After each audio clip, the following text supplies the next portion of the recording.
नमस्कार। आपका हमारी खास पेशकश निवेश के रामबाण में स्वागत है। बाजार रोज नए हाईज पर हाई लगाता हुआ जा रहा है। इंडिसेस जैसे निफ्टी, एफएमसीजी, आईटी आपको ताबड़तोड़ तेजी में ट्रेड करते हुए दिख रहे हैं, लेकिन इस समय ये जानना बहुत ज़रूरी है कि इस तेजी में अभी कितना दम बाकी है। बाजार के सामने नए मौके और चुनौतियां कौन कौन सी हैं, इन मुद्दों पर चर्चा करने के लिए हमारे साथ जुड़ रहे हैं मोतीलाल ओसवाल फाइनेंशियल सर्विसेज के co-founder and chairman Shri Ramdev Agrawal साहब। आप बहुत ही जाने माने स्टॉक पिकर हैं और लगभग पिछले 4 दशक से भारतीय बाजारों और अर्थव्यवस्था को बहुत ही करीबी तौर से ट्रैक करते हैं। रामदेव साहब, नमस्कार, स्वागत है आपका।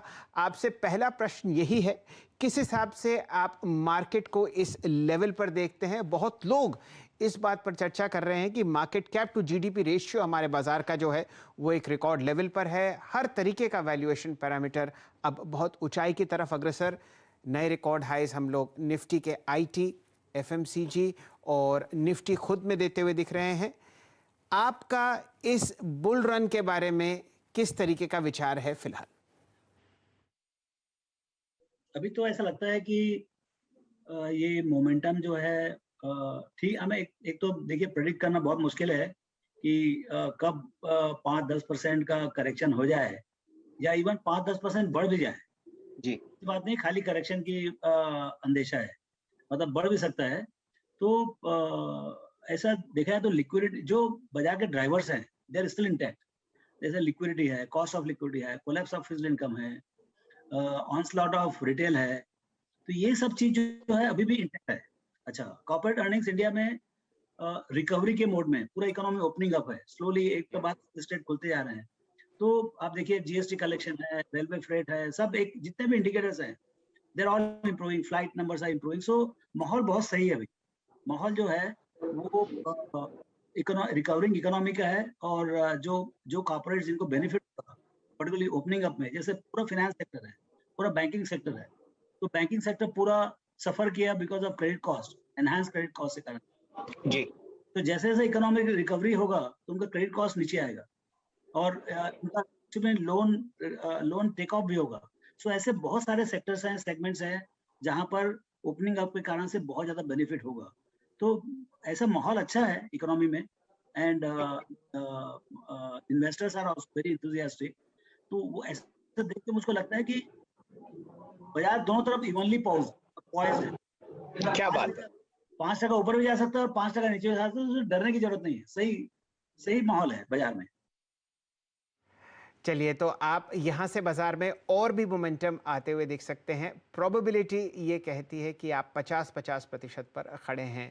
रामदेव जी, हम लोगों ने पिछले 3-1 महीने में एक शानदार लिस्टिंग जोमेटो की होते हुए देखी और इंटरनेट स्पेस में आईआरसीटीसी और इंडिया मार्ट और नौकरी जैसे शेयर्स ने बहुत ही शानदार रिटर्न दिए इन्वेस्टर्स को।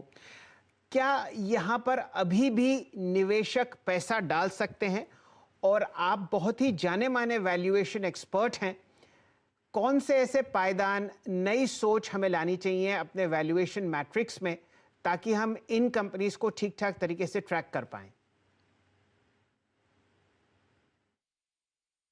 देखिए, जो इंटरनेट कंपनीज हैं, जो डिजिटल कंपनीज आ रही हैं, ये अलग, इनका बिजनेस मॉडल बहुत अलग है, इनका पोटेंशियल बहुत अलग है। तो हम यदि उसको पुराने पुराने ढंग से उसको वैल्यूएशन करेंगे तो एक तो गलती होगी और दूसरा जो है कि ये अलग ही, मतलब मैं क्या बोलूं आपको, अलग ही जानवर है, समझ लीजिए आप, दे आर डिफरेंट एनिमल्स।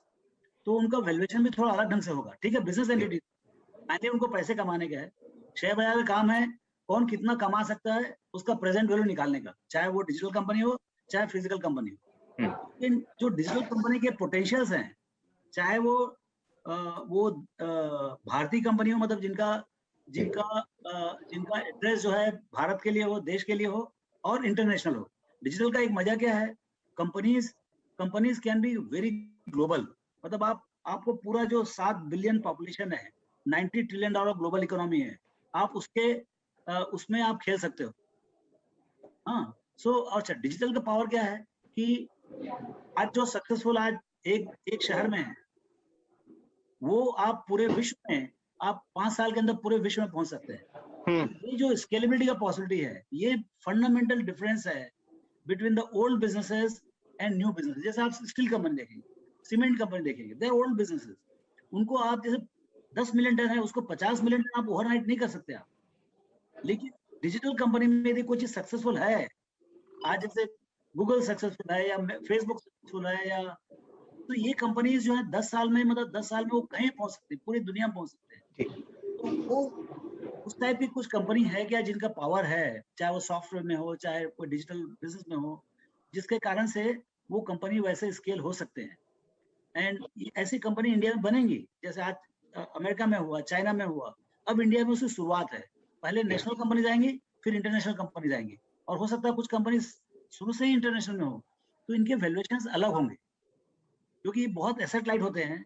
इनका जितना ग्रोथ होता है वो सब प्रॉफिट एंड लॉस से होता है, बैलेंस शीट से नहीं होता है।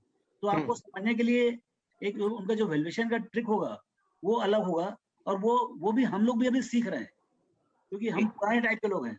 हमको भी वही चाहिए कि भाई 15 का ईपीएस, 10 का ईपीएस है तो 150 का भाव होना चाहिए, 200 का भाव होना चाहिए, 250 का होना चाहिए, 300 में तो खत्म, मतलब मामला ही खत्म हो जाएगा। लेकिन ये कंपनीज अलग हैं, अब इसको कैसे वैल्यू करें वो भी हमको सीखना पड़ेगा, कंपनीज भी सीखना पड़ेगा और उसका वैल्यूएशन भी सीखना पड़ेगा। तो रामदेव जी, मेरे ख्याल से आपने एक बहुत ही अहम बात करी कि इतने लंबे करियर के बाद भी 4 दशक आपको बाज़ार में जुड़े हुए हो गए, कि अभी भी हम लोग बाज़ार से सीखें और नए नए वैल्यूएशन मैट्रिक्स पर अगर अपनी पकड़ मजबूत करेंगे तो अच्छा मुनाफा कमाएंगे। आपने रामदेव जी बहुत अच्छी तरीके से इंटरनेट जो आया था शुरुआती सत्र में .com के दौरान, तो हमारी आईटी कंपनीज ने बहुत बढ़िया काम किया था। तब इन्फोसिस, विप्रो, एचसीएल टेक सब लिस्टेड थे, टीसीएस की लिस्टिंग बाद में हुई। क्या यहाँ पर आपको वैल्यूएशंस में दिक्कत दिखती है? ये सब रिकॉर्ड हाइस पर ट्रैक करती हुई दिखती हैं, और मिड कैप आईटी में तो कमाल की चहक है। इनके वैल्यूएशंस पर थोड़ी टिप्पणी कीजिए। मेरा यही कहना था, उससे भी ज्यादा पावरफुल है ये ख्याल रखिए आप।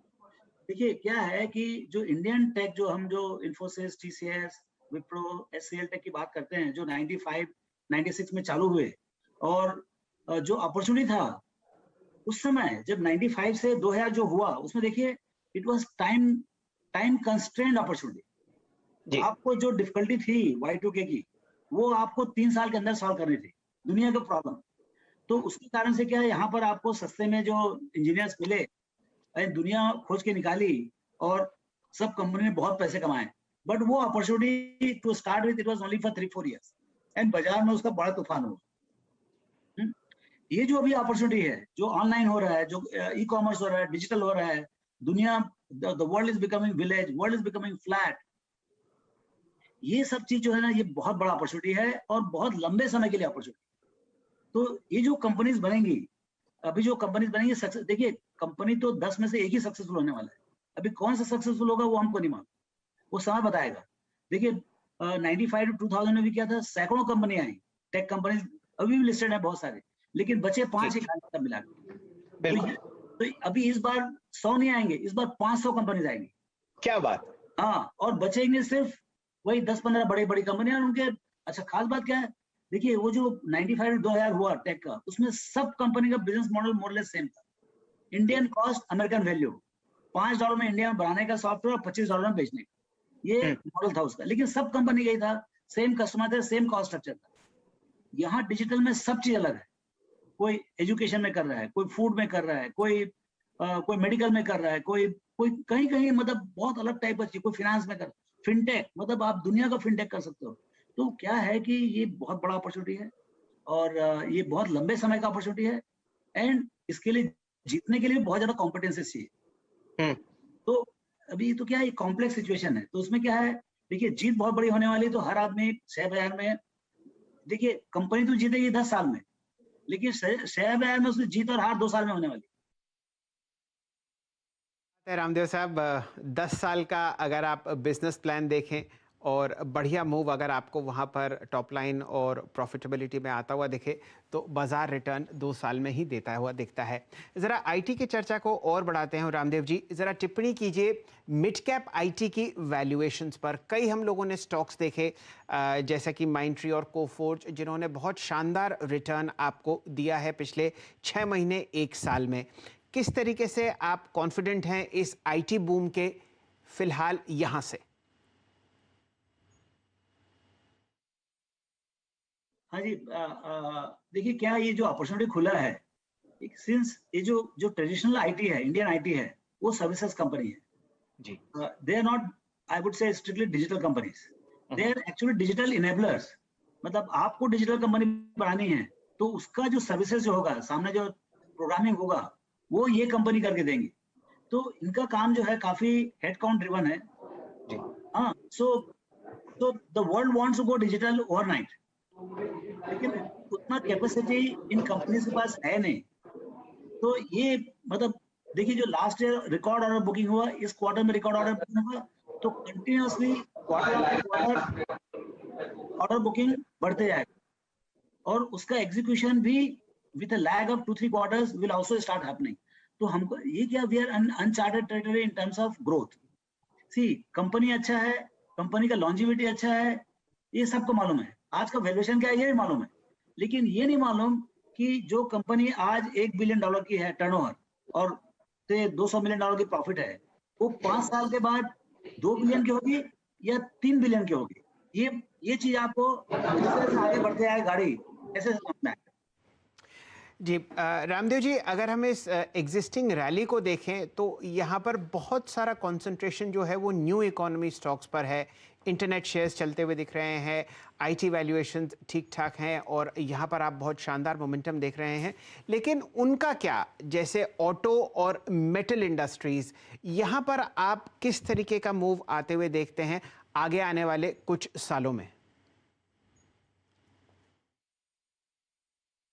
अभी देखिए, हम लोग क्या डाइवर्सिफाइड पोर्टफोलियो लेते हैं, तो कोई भी सेक्टर एकदम जीरो नहीं होता है ना। तो ऑटोमोबाइल भी है, उसमें भी अंडर परफॉर्मेंस चल रहा है, क्योंकि अब ये सेमीकंडक्टर नया प्रॉब्लम आ गया है। हम लोग सोच रहे थे भाई ये ओपनिंग अप में सबसे ज्यादा हमने क्या बोला था कि भाई जो देखिए डेफर्ड कंजम्पशन है। आपको यदि कार खरीदनी है, आपने मान लो पिछले 12 महीने में नहीं खरीदी बिकॉज ऑफ कोविड और समथिंग, तो वो तो आपको आगे पीछे खरीदना ही है।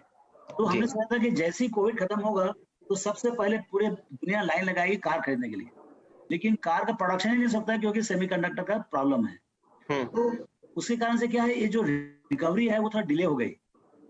तो मुझे लगता है कि अब ये सेमीकंडक्टर प्रॉब्लम 2 महीने का है या 3 महीने का, मुझे नहीं मालूम, लेकिन जब तक ये प्रॉब्लम सॉल्व नहीं होता है, सिर्फ बाजार में क्या है, अपॉर्चुनिटी है, बिकेंगे, कार्स बिकेंगे, लेकिन जब तक प्रॉब्लम सॉल्व नहीं होगा 2-3 महीने तक, तब तक मेरे ख्याल से स्टॉक्स भी सबड्यूड रहेंगे। और जैसे जैसे सेमीकंडक्टर की प्रॉब्लम सॉल्व होगा, वैसे वैसे प्रोडक्शन पिकअप होगा और डिमांड तो है ही अच्छा। तो मेरे ख्याल से काफी रिकवरी आएंगे ये ऑटोमोबाइल स्टॉक में। रामदेव जी, एक अलग यहाँ पर सेक्टर ऐड करते हैं। हम लोगों ने अगस्त के महीने के आंकड़े देखे लाइफ इंश्योरेंस कंपनीज के, और प्राइवेट इंश्योरर्स ने शानदार रिटर्न आपको आते हुए दिखाए हैं पिछले 1-8 साल में। बहुत सारे काउंटर्स रिकॉर्ड हाइज पर चलते हुए दिख रहे हैं। कोविड के दौरान हम लोग देख ही रहे हैं कि किस तरीके से हेल्थ इंश्योरेंस और टर्म इंश्योरेंस के प्राइसेस और प्रीमियम्स दोनों बढ़े हैं। क्या यहाँ पर एक मल्टी ईयर बुल रन आपको आता हुआ दिखता है? देखिए, इंश्योरेंस में clearly we have a multi decade what you call bull run per se, not because there is a COVID के कारण से आपका जो देखिए वो बेचते क्या है, फियर बेचते हैं वो, है ना। तो अभी तो क्या डर इतना बढ़ गया है ना लोगों को, एंड कॉन्शियसनेस इतना बढ़ गया है।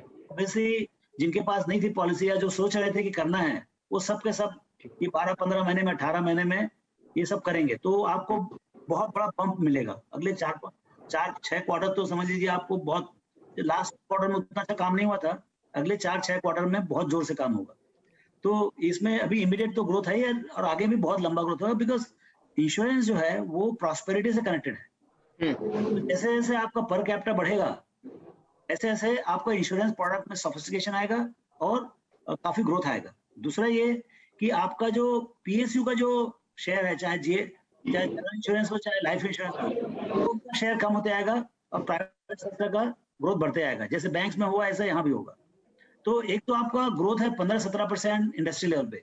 आपका जो प्राइवेट सेक्टर जो लिस्टेड है, उसका इंडस्ट्री ग्रोथ है 20-22%, और उसमें जो अच्छी कंपनी है वो और 1-2% से आगे बढ़ाएगी। तो ये बहुत लिथल कॉम्बिनेशन है इन terms of long term and high quality, cyclical नहीं, एसेट लाइट है। अपने तो ये पोर्टफोलियो बहुत अच्छा पोर्टफोलियो कैंडिडेट है, आपके पोर्टफोलियो में होना ही चाहिए। रामदेव जी, ये बहुत ही सटीक जवाब था। फिलहाल समय एक छोटी सी ब्रेक का। ब्रेक के बाद आप जुड़िए हम सबके साथ और जानिए किस हिसाब से आप इस चढ़ते हुए बाजार में बढ़िया सेक्टर्स और उनसे बढ़िया स्टॉक्स में निवेश कर सकते हैं लंबी अवधि के लिए। चर्चा हो रही है श्री रामदेव अग्रवाल साहब से। आप मोतीलाल ओसवाल फाइनेंशियल सर्विसेज के को फाउंडर और चेयरमैन हैं।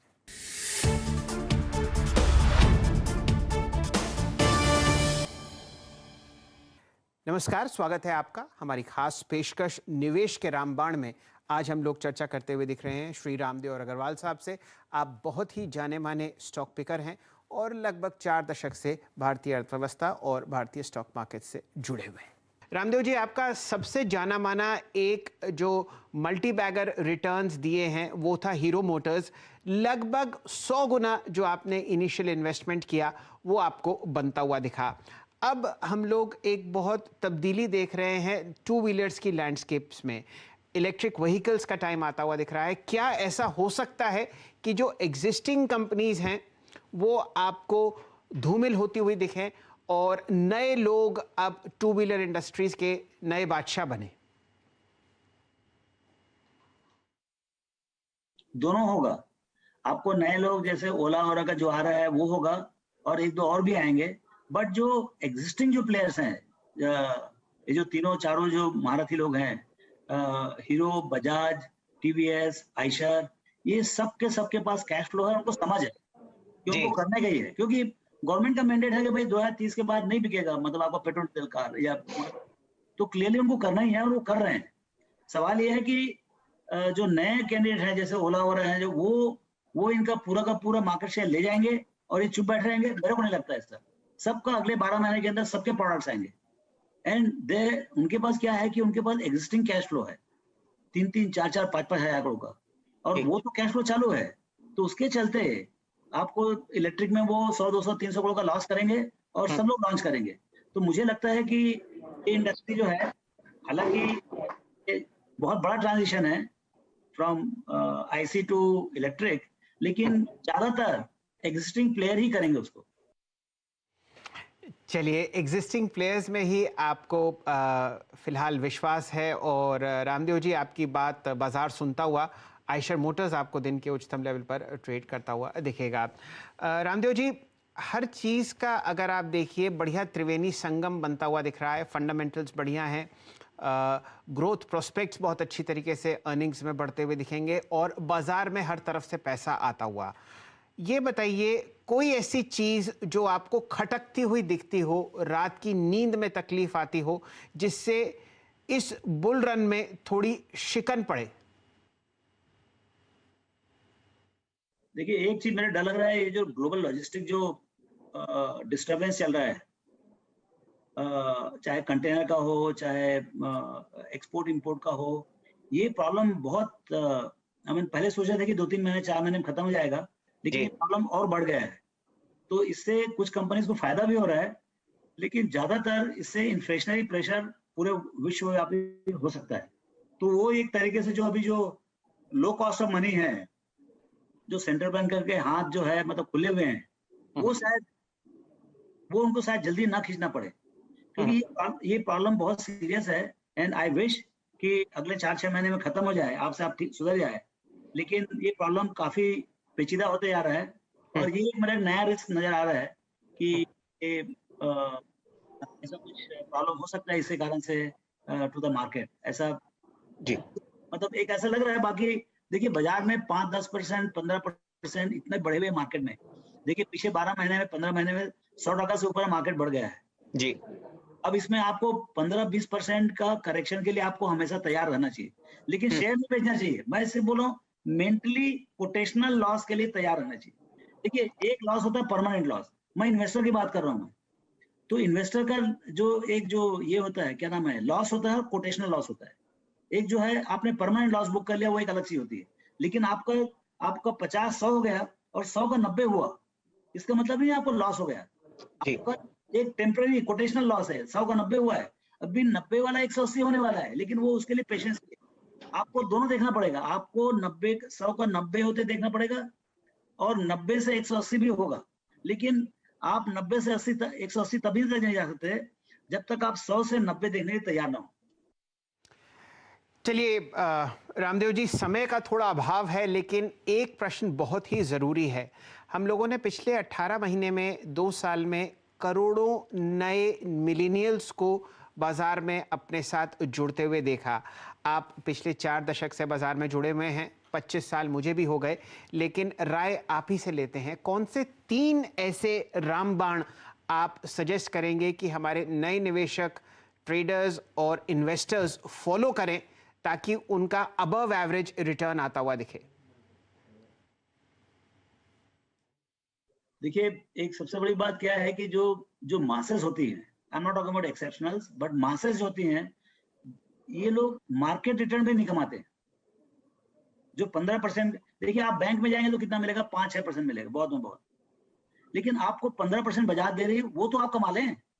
तो वो कैसे कमाए, उसके लिए बहुत बहुत सीधा तरीका, आपको ज्यादा दिमाग लगाने का काम नहीं है। आप जो है म्यूचुअल फंड्स खरीदें, वेल मैनेज म्यूचुअल फंड खरीदें, और यदि मान लो आपको नहीं मालूम कौन सा अच्छा म्यूचुअल फंड है तो एटलीस्ट ईटीएफ खरीदें, आप इंडेक्स ईटीएफ खरीदें, ताकि आपको बहुत कम पैसे में 5-10 पैसे में आपको से सेंसेक्स का निफ्टी का ईटीएफ मिल जाएगा, और वो आपको पूरा बाजार का रिटर्न दे देगा यहाँ से वहां तक। तो वो एक सबसे बड़ा तरीका है कि भाई आप सबसे पहले बाजार में आप घुसें पहले। अच्छा, दूसरा ये है, आप ये समझिए कि आप इन्वेस्टर हैं कि स्पेक्युलेटर है। देखिए कोई चीज खराब नहीं है, लेकिन स्पेकुलेशन में जीतना बहुत मुश्किल है और इन्वेस्टमेंट में हारना बहुत मुश्किल है। एक ख्याल रखिए आप। क्या बात! आप मेरी बात सुन के रखिए, मैं बोलता हूँ आपको स्पेकुलेशन में जीतना मुश्किल है और इन्वेस्टमेंट इंडिया में, इंडियन इक्विटी मार्केट्स में हारना मुश्किल है। तो आप समझिए आपको क्या करना है। चलिए, सबसे बढ़िया लाइन आपको इस इंटरव्यू की आती हुई दिख रही है रामदेव जी की तरफ से कि पहले आप डिसाइड कीजिए कि आप स्पेक्युलेटर हैं या इन्वेस्टर हैं। स्पेक्युलेशन में जीतना बहुत मुश्किल है और इन्वेस्टिंग में हारना बहुत मुश्किल है। ये लाइन रामदेव जी मैं अपनी डायरी में ज़रूर लिखूंगा, और हमेशा की तरह जब भी आपसे बात होती है लगता है कि समय का अभाव है, चाहे वो आधा घंटा हो, 22 मिनट हो, चाहे 2 घंटे हों। आपने अपना इतना कीमती समय इतने मौके पर निकाला, उसका आपके लिए बहुत बहुत धन्यवाद और आभार।